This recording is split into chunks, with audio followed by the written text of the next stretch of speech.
রঘুপতি রাঘব রাজা রাম, এইবার বৃষ্টি একটু থাম। গুড মর্নিং সবাইকে।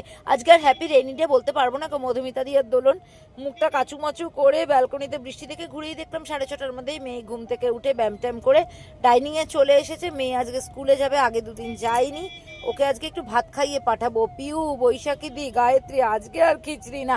আর রঞ্জন যা জঘন্য খিচুড়ির রেসিপি দিয়েছে, বলেছে মাটনের চর্বি দিয়ে খিচুড়ি করো আর দিয়ে খাও, ইলিশ মাছ ভাজা দিয়ে খাও। তাহলে ওইখানে গিয়ে বসে থাকতে হবে, বুঝলে রঞ্জন? মেয়েকে এই মিষ্টি কাপে লেমন হানি টি খেতে দিলাম, সকালবেলায় 3 গ্লাস জলও দিলাম, ভাত মেখে নিলাম ঘি দিয়ে, আলু ভাজা দিয়ে। মেয়ে স্কুলে। তাড়াতাড়ি খাও না, 8:40 বেজে গেছে। এবার বাসটা আসবে, তখন তোমার জন্ম দৌড় শুরু হবে। ভালো লাগে না। আশ্চর্য, বাস আসবে 9:15, এখন বাজে 8:40। তো সেখানে তুই এখন থেকেই তুই ভাল লাগে না হুড়বুড় খাওয়ানো শুরু করে দিলি। পড়বে কখন? এত টেনশন করিস কেন? সবটাই টেনশন করতে কোনো জায়গাই নেই। আমি তো মা, আমার ওই টেনশন করাটাই আসল কাজ। পাখিদের দেখো না কি সুন্দর ঘাপটি মেরে বসে ডিমে তা দিয়ে বাচ্চাগুলোকে ফোটায়। আমিও ওরকম ওকে তা দিয়ে দিয়েই ওকে মানুষ করব।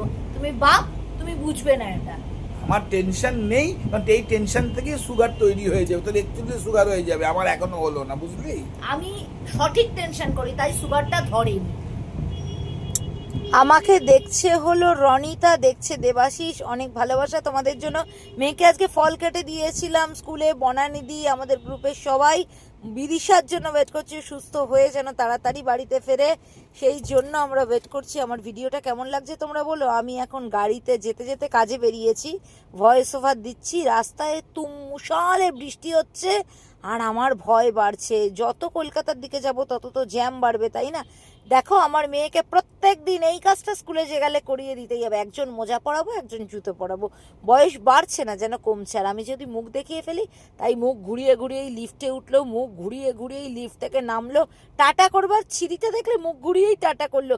কত ছেলে মেয়ে যে আমার কমপ্লেক্স থেকে এই স্কুলটায় যায়, দেখো লাইন দিয়ে সব বাসে উঠছে, আর আমি তো নামি না নিচে। তোমরা তো এতদিনে বুঝেই গেছো। আমার জানলা বরাবরই কর্নার করেই বাসটা দাঁড়ায়, তো পিছিয়ে গিয়ে এগিয়ে যাওয়া, এর নামই তো জীবন। বাসটা পিছিয়ে গেল, আবার বাচ্চাগুলোকে জীবনের খাতায় এক পা এগিয়ে নিয়ে যাওয়ার জন্য। তারপরে মেয়ে চলে গেল আর আমি রেডি হই। এনে চল, একটা জলের বোতল নিয়ে নিলাম, বুঝলি?